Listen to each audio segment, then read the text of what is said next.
अस्सलाम वालेकुम स्टूडेंट्स। जैसे कि हम अपना टॉपिक जो है वो डिस्कस कर रहे हैं, चैप्टर नंबर 8 इकोसिस्टम का टॉपिक भी जो है उसे डिस्कस कर रहे हैं। तो उसमें हमारा जो पोर्शन है एक वो है ओजोन डिप्लेशन का, कि ओजोन डिप्लेशन क्या है। ठीक है, यानी कि ओजोन की या तो आप ये कह लें कि कमी, और उसमें या तो होल क्रिएट हो जाता है जिसे हम डिप्लेशन कहते हैं।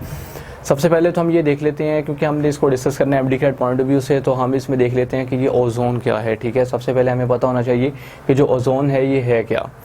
याद रखें कि ओजोन जो है ये एक गैस है। ठीक है, ozone is a type of gas and it is consist of oxygen molecules, oxygen atoms. ठीक है, यानी O3 ये इसका जो है वो फॉर्मूला है O3। इससे पता चलता है कि ये ट्राई एटॉमिक है।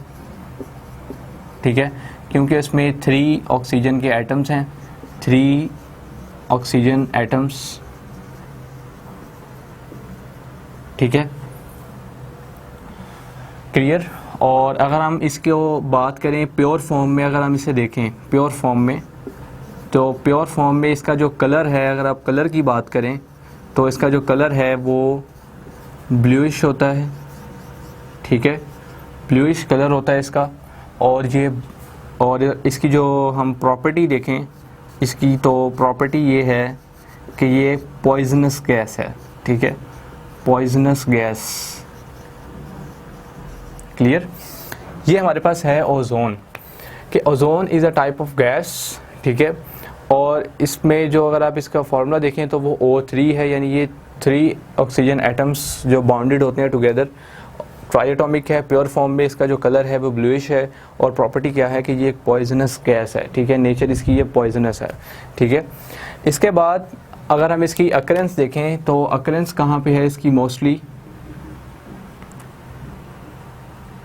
यानी ये मोस्टली पाई कहाँ पे जाती है। ओजोन एक ऐसी गैस है जो हमारा जो अर्थ है, like this one is the earth. ठीक है, ये हमारी अर्थ की अपर सरफेस है, और अपर सरफेस से अगर आप 10 to 50 किलोमीटर की रेंज में चले जाएं, लाइक दिस वन। ठीक है, 10 to 50 किलोमीटर की रेंज में आ जाएं, क्लियर, लाइक दिस।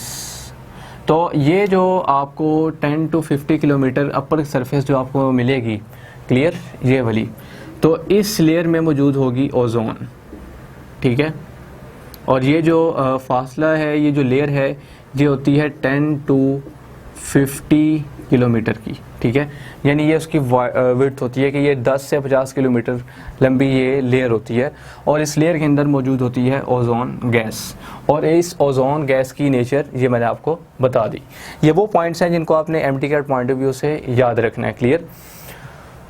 ओके, अब हमने ये देख लिया कि ओजोन है क्या। ठीक है, और ओजोन पाई कहाँ पे जाती है। अब हमने ये देखना है कि ओजोन का काम क्या है।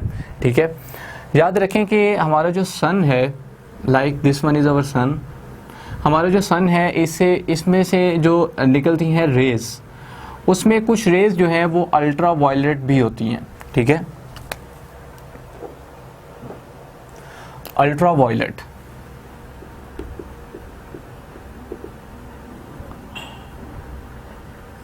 अल्ट्रा वायलेट रेडिएशंस भी इसमें मौजूद होती हैं।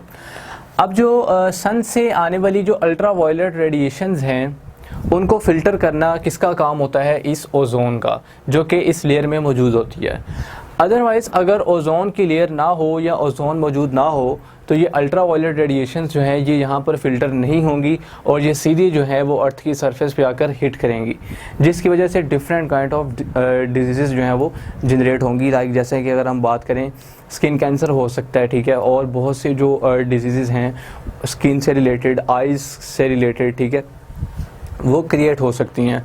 इवन जो कैंसर है उसके चांसेस बहुत ज़्यादा हो जाते हैं अल्ट्रा वायलेट रेडिएशंस की यहाँ पर अर्थ तक पहुँचने की वजह से। ठीक है, तो अब ये ओजोन का काम ये होता है कि सन से आने वाली जो अल्ट्रा वायलेट रेडिएशंस हैं उसको इसने, ओजोन की लेयर ने क्या करना होता है, फ़िल्टर करना होता है। ठीक है, अब होता ये है कि सम टाइम हमारे पास एक ऐसा सब्सटेंस है जिसे हम कहते हैं क्लोरोफ्लोरोकार्बन, CFC।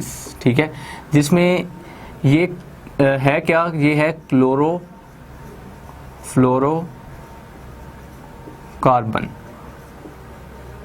ठीक है, क्लोरोफ्लोरोकार्बन्स। इसमें अगर आप देखें तो इसमें 3 चीज़ें पाई जाती हैं, ठीक है, जिसमें एक तरफ हमारे पास है क्लोरीन, ठीक है, दूसरी तरफ है फ्लोरीन,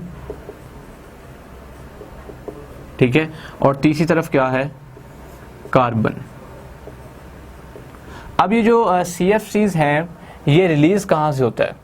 मोस्टली हमारे घरों वगैरह में जो रेफ्रिजरेटर्स यूज़ होते हैं, एयर कंडीशनर्स यूज़ होते हैं, ठीक है, तो ये इन चीज़ों में से, यानी ये जो एयर कंडीशनर्स होते हैं और जो यानी कि रेफ्रिजरेटर्स वगैरह होते हैं, ठीक है, तो इनसे रिलीज़ होता है ये क्लोरोफ्लोरोकार्बन। और जब ये क्लोरोफ्लोरोकार्बन उनसे रिलीज़ होता है तो ये सीधा जाता है एटमॉस्फेयर में।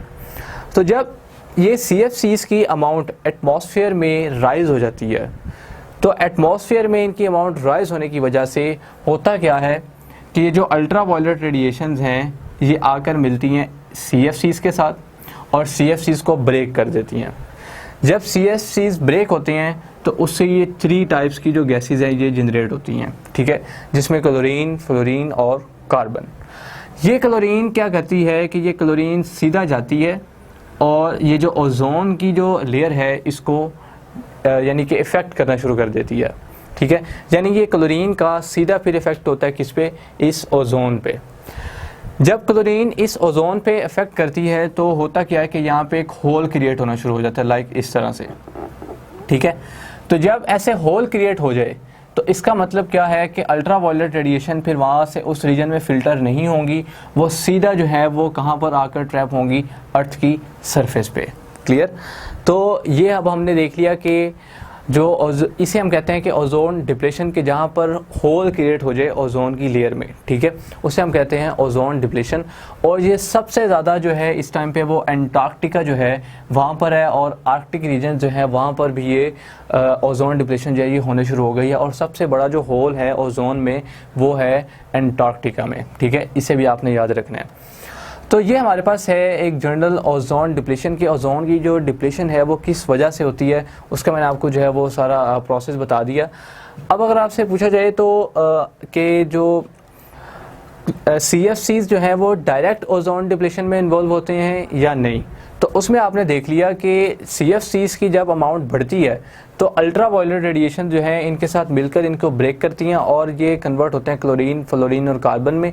तो ये जो फिर निकलती है इनसे क्लोरीन, ये क्लोरीन की अमाउंट जो है सीधा जाकर ओजोन को डिफेक्ट करती है, जिससे यहाँ पर इसकी लेयर में जो है वो होल क्रिएट हो जाता है और अल्ट्रा वायलेट रेडिएशन जो है वो सीधा आकर अर्थ की सरफेस पे हिट करती हैं, ठीक है, जिसकी वजह से बहुत सी जो डिजीज़ हैं वो क्रिएट हो जाती हैं।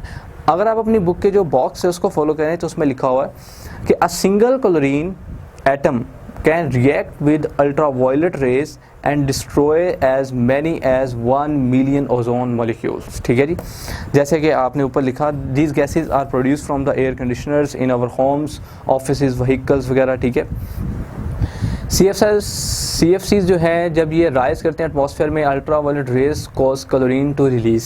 ठीक है, the chlorine release destroys the ozone molecule in the ozone layer. ये मैंने सारी आपको जो है वो क्लियर कर दिया।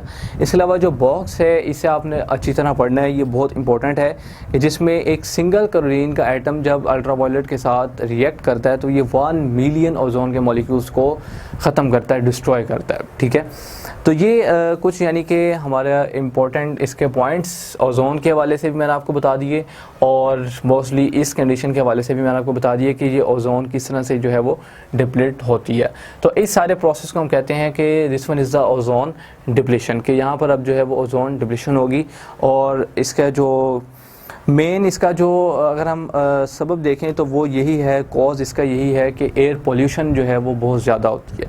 कि अगर तो एयर पोल्यूशन बहुत ज़्यादा है, ठीक है, इवन अगर आप देखें व्हीकल्स वगैरह हैं तो व्हीकल्स के भी जो एग्जॉस्टेड गैसेस हैं वो भी सारी एटमॉस्फेयर में रिलीज़ होती हैं। ठीक है, तो इससे भी जो एटमॉस्फेयर है वो सारा पोल्यूट हो जाता है।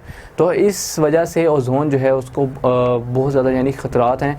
और अगर तो ओजोन यानी कि ना हो तो फिर आपको पता है कि सीधा जो अल्ट्रा वायलेट रेडिएशन है वो फ़िल्टर हुए बगैर अर्थ की सरफेस तक पहुंचेंगी और वो बहुत ज़्यादा यानी कि ये बहुत डेंजरस रेडिएशंस होती हैं।